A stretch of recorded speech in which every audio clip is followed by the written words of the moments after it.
I looked at the clock, it was 9:22, and then I looked at it again, and it's 9:31. So we better get to it. We've got a lot to cover. We are in Romans chapter 1. We just got started last week, and we're going to cover verses 18 through 32. Romans 1, 18 through 32. We're going to talk about these verses. I'll remind you that verses 16 and 17 are often referred to as the thesis of Romans. It's as if Paul's writing a term paper and he says, let me tell you what the purpose of it is. Romans 1, 16 and 17, I think many of us, if not all of us, can quote these verses where Paul says, I am not ashamed of the gospel, for it is the power of God for salvation to everyone who believes, to the Jew first, and also to the Greek. And that phrase will be used repeatedly throughout Romans. For in it, in the gospel, the righteousness of God is revealed from faith for faith. It's a hard phrase to translate. From faith to faith. As it is written, the righteous shall live by faith. And that's an Old Testament quotation right there from Habakkuk we observed last week. What we are calling this section is the unrighteousness of the Gentiles. And what the Gentiles did, according to verses 18 through 23, Paul's words, they suppressed the truth. They knew the truth, but they ignored it. And then in the second part, verses 24 through 32, we will see that God gave them up. That phrase is used 3 times, and I'll point that out to you. Most of the time when we're studying Romans 1, 18 through 32, we'll say this is talking about the Gentiles. And there's good reason for that, because it talks a lot about idolatry, about not necessarily having a divine revelation from God. And we say in chapter 2, he turns his attention to the Jews. After all, in chapter 3, he says, what advantage has the Jew? He talks a little bit about being a Jew spiritually rather than physically. And so you do have a contrast being made between Jew and Gentile. In later scholarship, people have been questioning, well, is he necessarily only talking about the Gentile world in Romans 1, 18 through 32? Because he never names them specifically. He doesn't name them. He doesn't name the Jews specifically in the start of chapter 2. So let's think about that as we go through it a little bit. Just think about, is this necessarily only addressed to Gentiles in verses 18 through 32, or is he talking about all humanity? All humanity. So we're going to think about that as we go through this. Verses 18 through 23, we're going to go through it a little bit verse by verse and think about what is here. First of all, I want to observe in chapter 1, verse 18, he starts talking about the wrath of God. When you read Romans 1, 1 through 17, what is the general tone of those verses? Do you see anything really negative and harsh in verses 1 through 17? This is what we studied last week. There really isn't. It's blue skies and rainbows. Romans 1:17. Oh, I really can't wait to come and see you guys, and you bless me and I bless you. We have some sharing in the faith. And I'm not ashamed of the gospel. It is the power of God for salvation to everyone who believes. We can all be saved. We can be declared just by God. This is great. For the wrath of God is revealed from heaven against all ungodliness and unrighteousness of men who by their unrighteousness suppress the truth. What happened? It's like he just flipped on a switch and became negative. In fact, we're going to call chapters 1 through 8, this entire major section, we're going to call it the salvation of God being revealed. That's supposed to be happy. So what happened? What happened to Paul? He's explaining the reason why all that happiness and love and peace and joy that we have in the first parts, why we're going to get that, why we got that. Why we got that, and how glad we are, because God is going to free us from the bondage of sin and death. That's what this is going to be about. But this is ugly, isn't it? We all know these verses. Romans 1, 18 through 32. They're not pleasant at all. So he is using these ugly terms Instead of godliness and righteousness of men, it is ungodliness and unrighteousness of men, who by their unrighteousness, what do? Suppress the truth. What does that mean, to suppress something, to suppress the truth? Say that again. Yeah, not allow it to be seen or propagated. You desire that it be confined and that people don't hear about the truth. How do you do that? You know what's right and wrong, and you suppress the truth and promote ungodliness and unrighteousness. Anybody here relate to that in your life? Where you knew what was right and you ignored it? You see it at work. Where people know what's right, but they're so caught up in what's wrong. I was talking to someone who is selling coffee mugs online. And she said the sales aren't going well, but the ones that have curse words on them are selling off the shelves like hotcakes. It's the world we live in, isn't it? It's filled with unrighteousness. And the wrath of God is opposed to that. All right, in verses 19 and 20, I want to point out a lot of these causal statements where he says, for this and because of that, depending on your translation. For, this is a conclusion from what he had just stated, talking about people suppressing the truth. How do they do that? What is it that they're doing? What can be known about God is plain to them. So they know what is the truth, and they suppress it. They know it because it's plain. And the big question in these verses is, who are the they? Who do they refer to? Is it Gentiles, Jews, all humanity wrapped up together? Well, they suppress the truth, and they already know what the truth is. It is plain to them who God is, because God has shown it to them. Well, how has God shown it to them? So he's got these sentences that are linking back to the previous idea. He just has a series of them right here. For, because, for. Well, how has God shown it to the world? How has God shown himself to the world? His invisible attributes. If we can't see them, how do we know they're there? Nature tells us. You ever watched a tree in your backyard or a bush, and like today, and it's moving? It's just moving all around. Do you ever go, my tree is possessed? Or what is it that's causing it? It's the wind, of course, and you can feel the breeze. And so, no, we don't think it's the tree that's moving. It's being moved. Yes, ma'am? Okay, we haven't gotten to it yet, so we'll get to it. Go ahead. The New American Creation word is up front. It's Oh, okay. Since the creation of the world. All right. His invisible attributes. Very good. So I think that's one of the big words there is creation. He's going to create it all. And what he has created, he is within.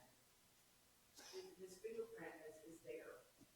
And we could go on and on about just that. We could just discuss how the fingerprints of God are everywhere. And Paul's saying people who deny the existence of God are in denial. They are culpable because they should know better. I'm not a scientist, but I know that the theory of evolution has been around for a long time now. And what did I just say? It is the theory of evolution. What does that mean? Is it provable? Well, it's not. What about creationism? Is it provable? Can you take God and put him under a test tube? Well, you can't do that either. I've heard this over the years, somebody saying, I don't have enough faith to be an evolutionist, to believe that there was just matter that happened to be there, just happened to exist, and through a series of explosions, the Big Bang, that's how all this marvelous world came into existence. Or we can believe that a God who has always been, the God who has always been, always will be, designed our world and created it. That's the world we live in now, that wants to suppress the truth that God is. Why? Why do people want to do that? Selfishness, explain. Because it goes against what they want to, how they want to live and how they Okay. want to think and feel. It directly affects how we live our lives, because if we know we have a creator who is going to hold us accountable for what we do in this life, then that's going to affect how we live. And if we believe there isn't a God and there are no consequences, we're one day going to be dead all over, just like Rover, and that's it, we're finished, we cease to exist, then why not just do whatever you want? Yes, ma'am.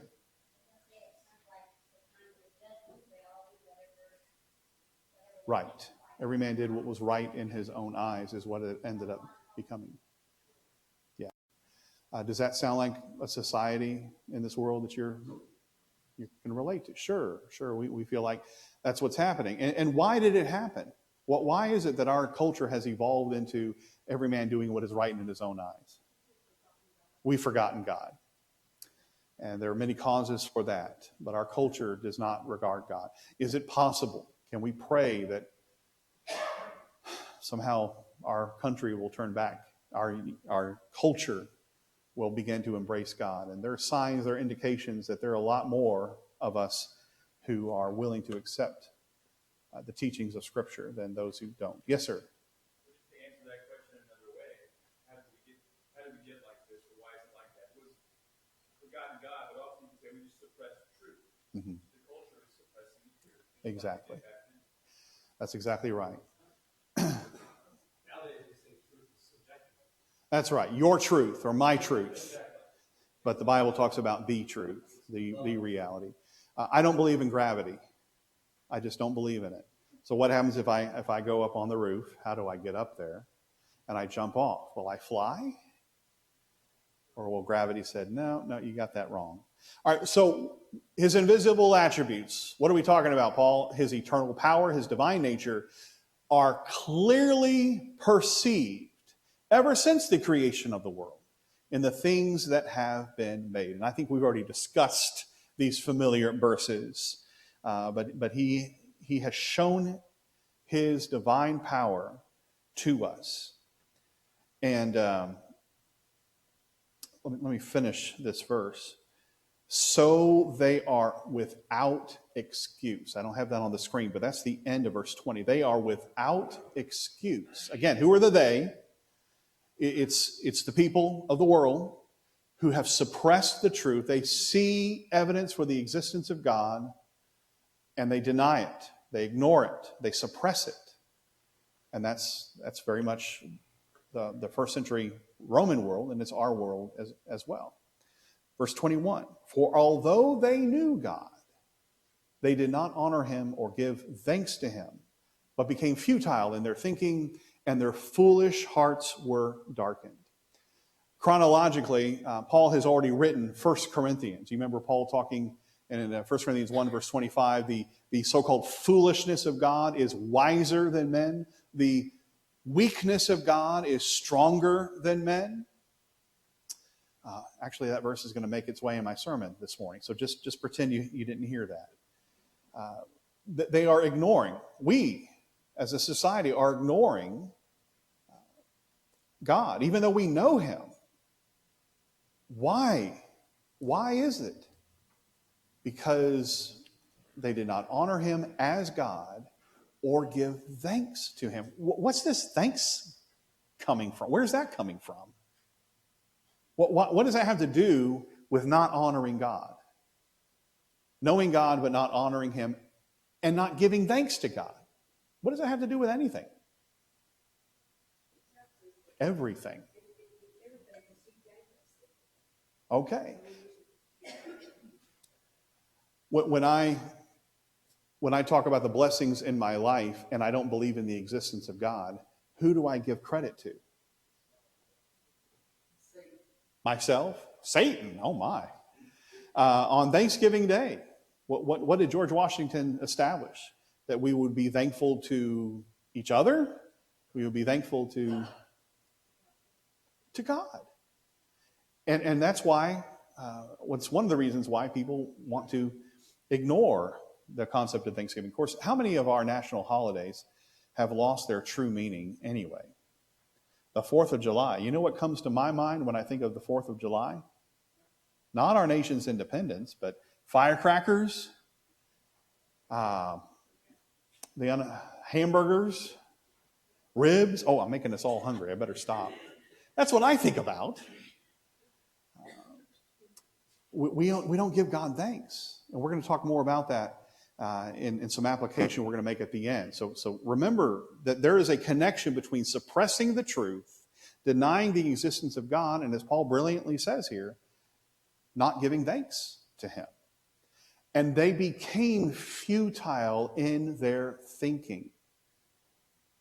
You ever think about, you remember the fable about the emperor with no clothes? And so he's not wearing diddly squat, and he's been led to believe that what he's actually wearing are some magnificent clothes that are exquisite and just incredible. And until finally a little boy points up, looks at the king from the crowd and says, he doesn't have any clothes on.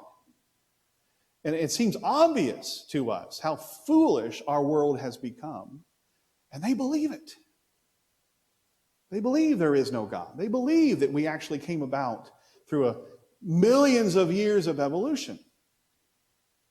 I'm not a scientist, and so I don't feel like I can speak with a lot of authority here. But when Adam and Eve were created, were they babies? Do they have belly buttons?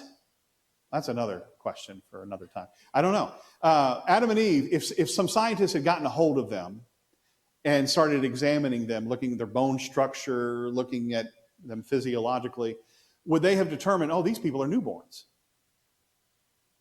Or would they have said, they're full-grown humans? If they got a hold of trees that God created, just zoop, there's a tree.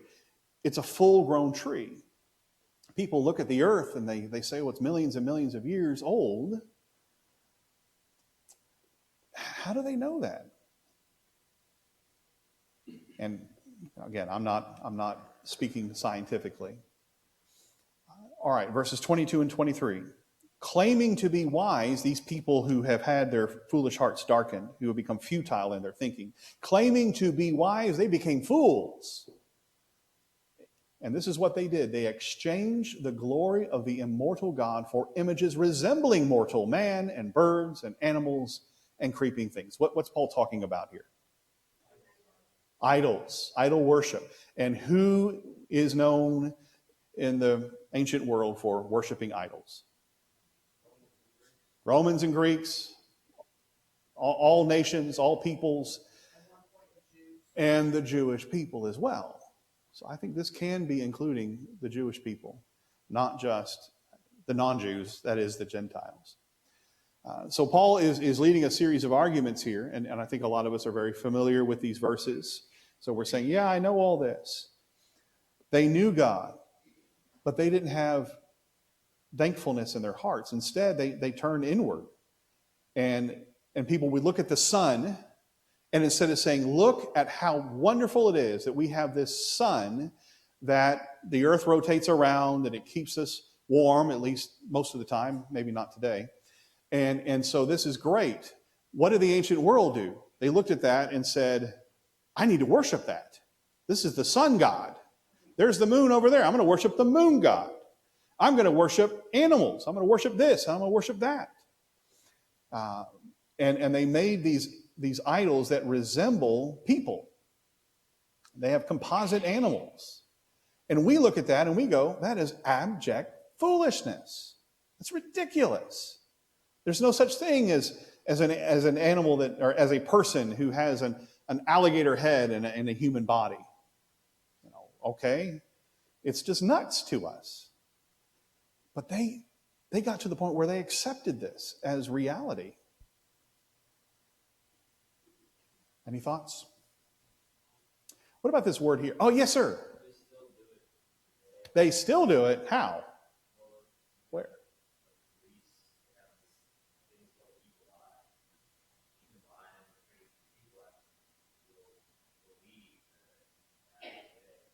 Okay.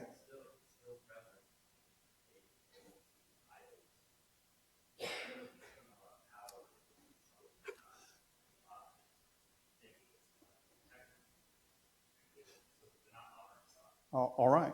Let me ask you, is there anyone here who practices idolatry?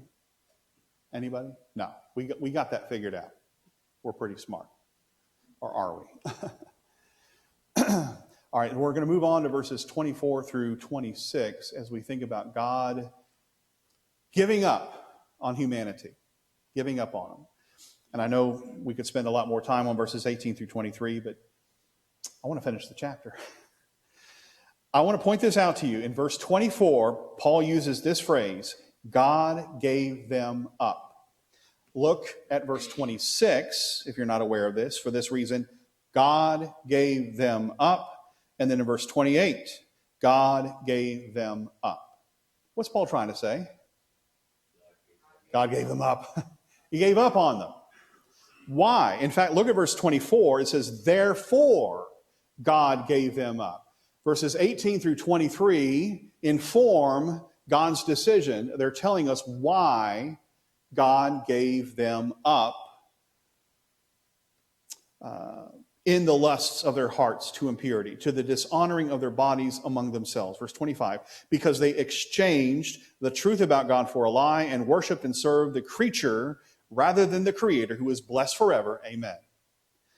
Look at verse 23. We saw the word exchanged.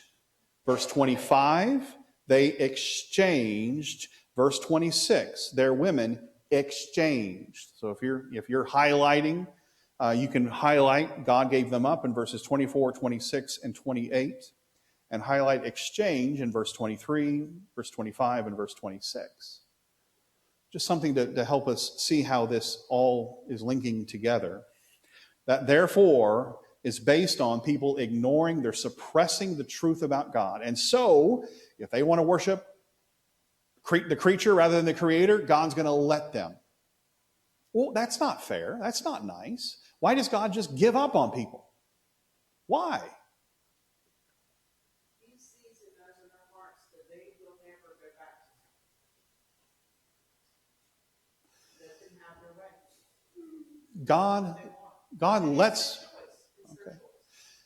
God lets people do what they want to do. Now, what if in my rebellion against God, I still believe in Him? Is God able to help us find Him again? If we want that, He does. But He's going to let people who just give up on Him do whatever they want, however they want. That's kind of a scary thought, isn't it? That people will so convince themselves that their lives as Americans is fine, and we can say whatever we want, we can do whatever we want, and then at Christmas time, we go to church, and we act like a Christian for a day, and then go right back to doing whatever we want. I think you get the point I'm trying to make. Yes, sir? It's part of free will. That's exactly right. It's part of free will. We have our own, we are allowed to make our own choices, which means we can do stupid things. Okay. And we can be foolish. We can be wise or we can be foolish. Right. And that's the whole point of free will. Okay. God isn't going to make you do anything you don't want to do. But what these verses are saying is He'll actually let you go and go in the wrong direction. Yes, sir. God is not going to force us to worship Him. He loves us. He wants us to love Him like He loves us. Through His grace and mercy, He provides that opportunity. He wants people to want God. Verse 26, The second, oops, I was supposed to bring up these. There's the first one. Here's the next one. There, it's yellow. For this reason, God gave them up. What was the reason? Because they exchanged the truth about God for a lie. Willfully shook their face in God's face and said, I don't want to believe in you. I don't want to serve you. For this reason, God gave them up to dishonorable passions. For their women, let me give you an example. Let me clarify this. For their women exchanged natural relations for those that are contrary to nature. And the men likewise gave up natural relations with women and were consumed with passion for one another. There's that word passion again. Men committing shameless acts with men and receiving in themselves the due penalty for their error. What in the world is Paul talking about in verses 26 and 27? Homosexuality. Anyone think differently? Did homosexuality exist in the Greco-Roman world? Of course it did. What's really interesting is that they never suggested that men and men and women could marry each other. But they might have this sexual relationship with each other. And we're more sophisticated than they are in American culture today, in the world today. Yes, ma'am. Wasn't that part of their religious, it was also part of their religious activities? Worship. Worshiping Yeah. God. I don't know. I mean, it probably was. I am not familiar with any god that they worship that promoted same-sex relationships.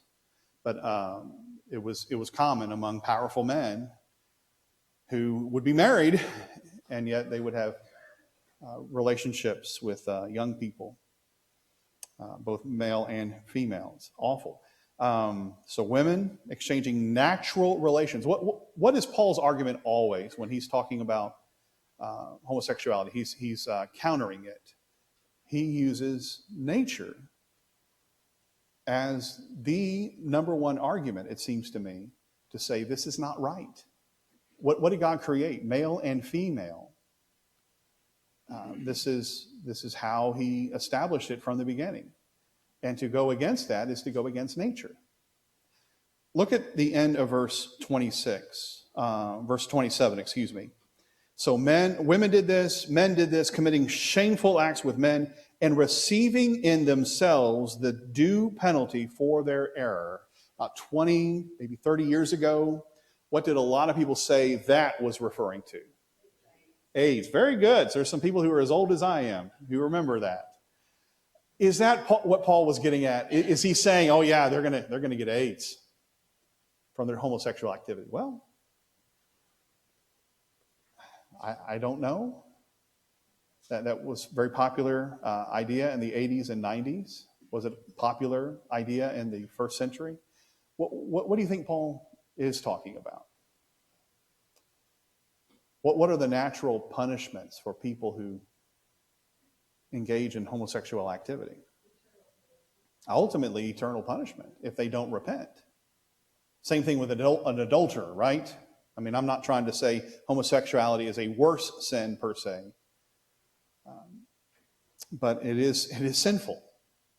And my fear is our young people who have been exposed to these ideas in school and among their friends and the internet, they become more and more, I had the word in my head just a moment ago, but desensitized to how disgusting this sin is. And they'll think, well, yeah, sure, I mean, love is love. You do whatever you want. And what God says, he gave them up so that they could just do whatever. Yes, ma'am.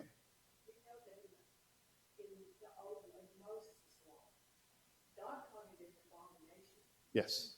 He called homosexual behavior an abomination. He also talked about men acting like women and women acting like men.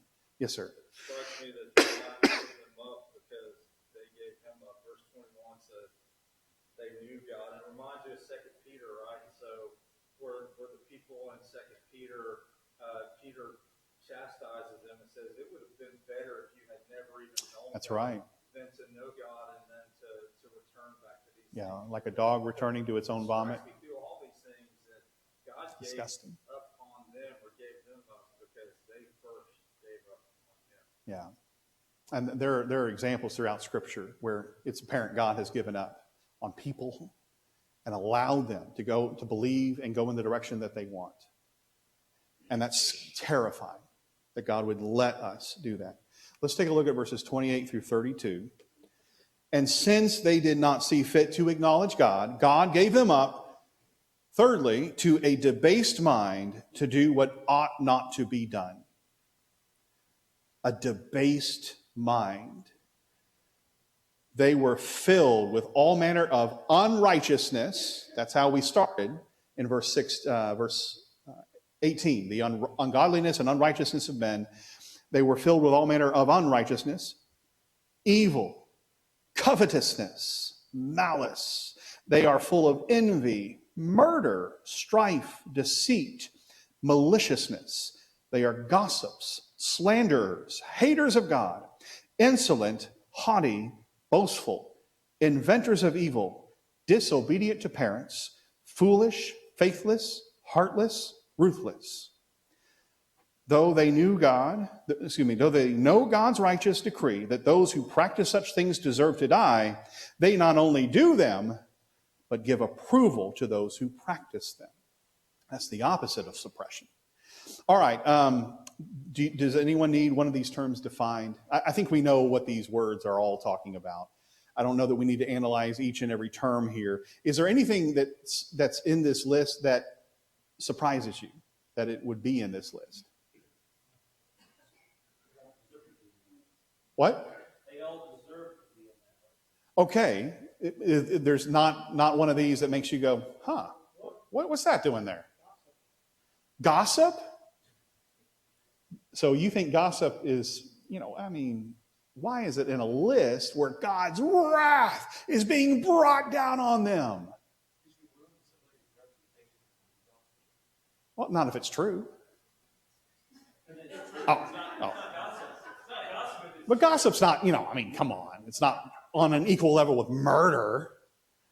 What else? What else is it that makes you go, huh? I'm sure you're looking for disobedience. I am looking for disobedience to parents.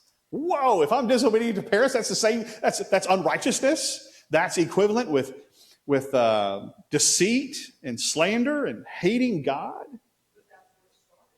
That's where it all starts.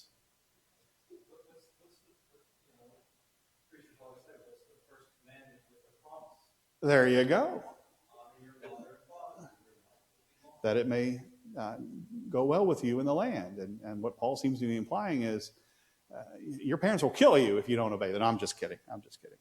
It's the first command with promise, just like Paul says in Ephesians 6. I think boastful is an interesting one here that we don't really. Boastful. Because our culture says to self-proclaim yourself. It's a way of moving forward. Selfies? Yeah. I took a selfie once. All right.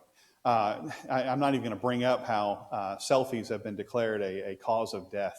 It has its own category. Isn't that something? People putting themselves in precarious positions for a selfie and they end up dying. Yes, ma'am. Outside of those, going back to 28, when you said base, a base mind. Yeah. I identify this as a condemned mind. A condemned mind. Okay. And with that right there, I think that's kind of a little better for you. If your mind is already, if your mind is condemned, that's the rest of you. That's it. To do what ought not to be done. A debased mind, a condemned mind. I'll have to look at that. That sounds interesting. A corrupt mind. And God let them do it because he gave them up. All right. Yes, ma'am. I'm so sorry. No. Something that stood out for you was when it says God's righteous decree that those who practice such things deserve to die. The deserve to die is like very harsh, but I compare that to the world that we live in with everyone who's preaching that God is a loving God. Okay. Just accepting and he wants you to be happy and all those things, but they never look at the side of, there are consequences to your actions. We will have to give account for what we do. Well, I'm glad you brought that up. And I'll also bring up again where people are doing the opposite of suppression. They're actually encouraging others to do these sins. Look at the screen, if you would, the basic outline of Romans. We're including all of chapters 1 through 8. I know that's a big, big section. But look at the title for it, The Good News of Salvation. But we start with this ugly description of the unrighteousness and ungodliness of humanity. The good news of salvation is prefaced with, you all did bad. You all deserve death. How is the good news of salvation going to counter that? Because this is what we were before we received the good news. Okay. All right, grace will be introduced in chapter 2. You don't see it here, but we will see it. Okay, so that's an excellent point. I appreciate that. Right? Good news of salvation. Keep that in mind. It's going to get better. And of course, you've already studied Romans in the past. I'm sure you remember that.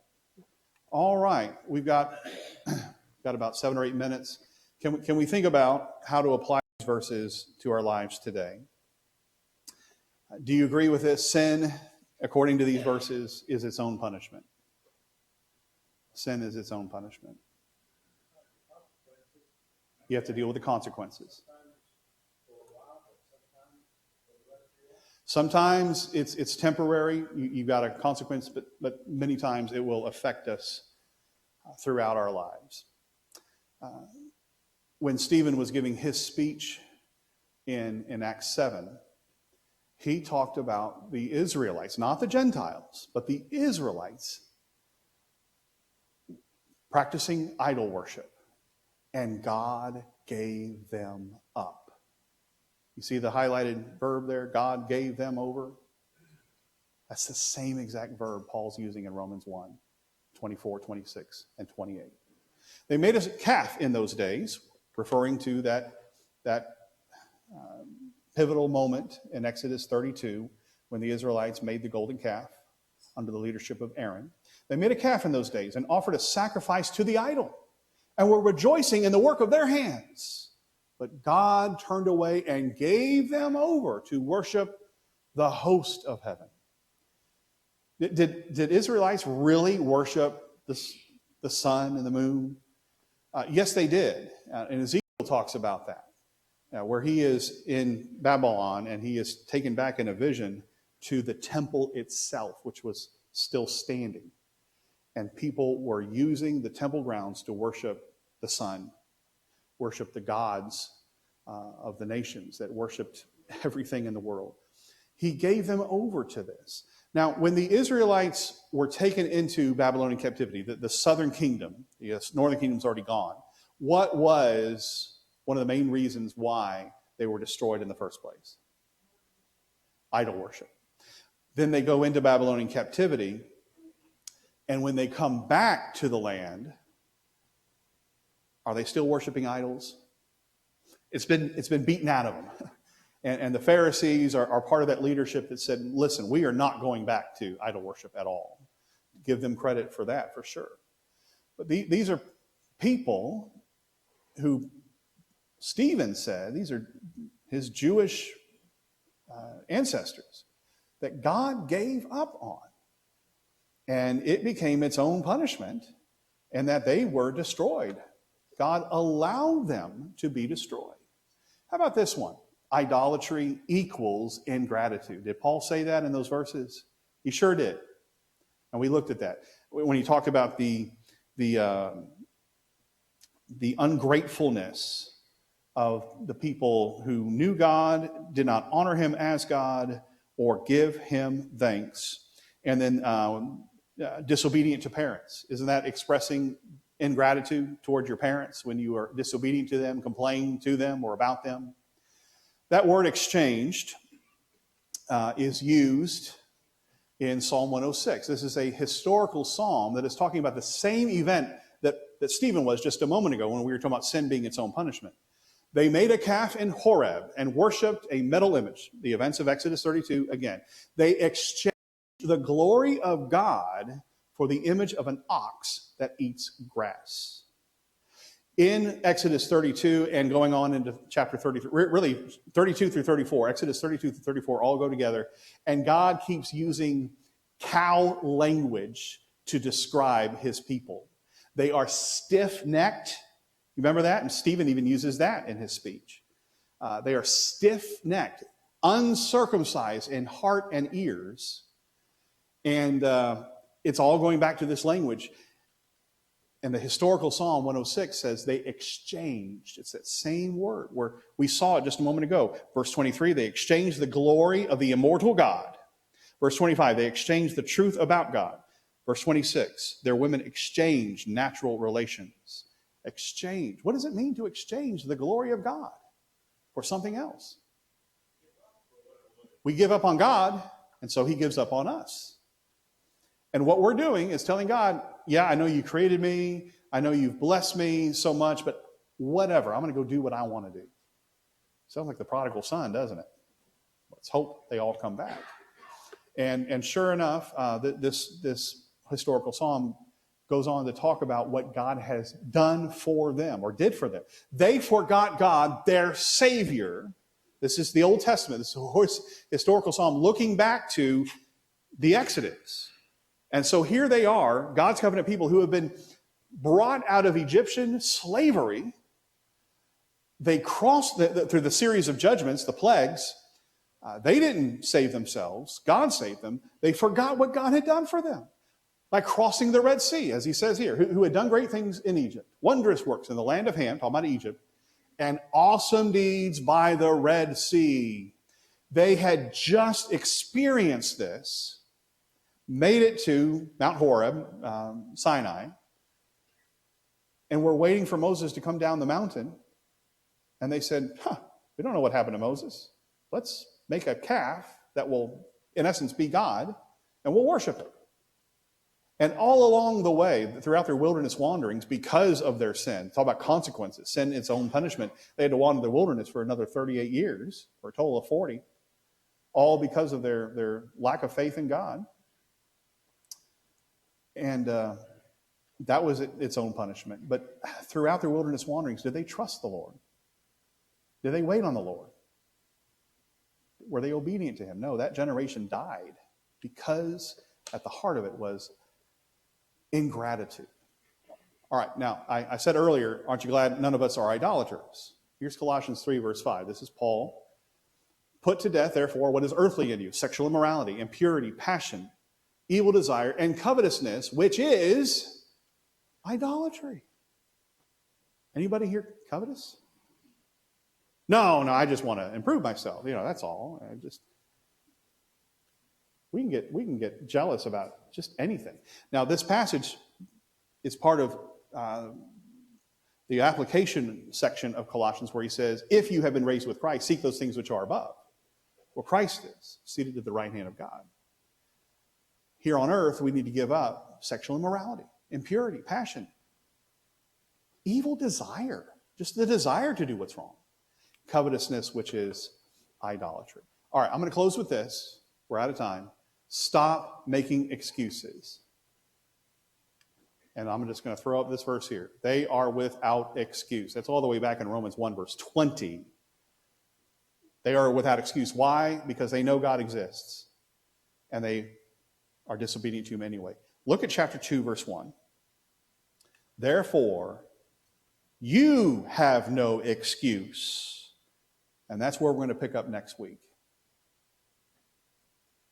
Will God excuse any one of us because we didn't know him? We didn't know what Christ did for us? Is God going to let any of us get away with forsaking him? We are without excuse. So let's stop making excuses for ourselves. And next week, we're going to cover, I hope, chapter 2. So what's the answer to the question? Is this talking about Gentiles and excluding Jews? Is it possible he's talking about everybody? We're going to think about that as we continue. Thank you for your participation this morning. Romans 2 next week.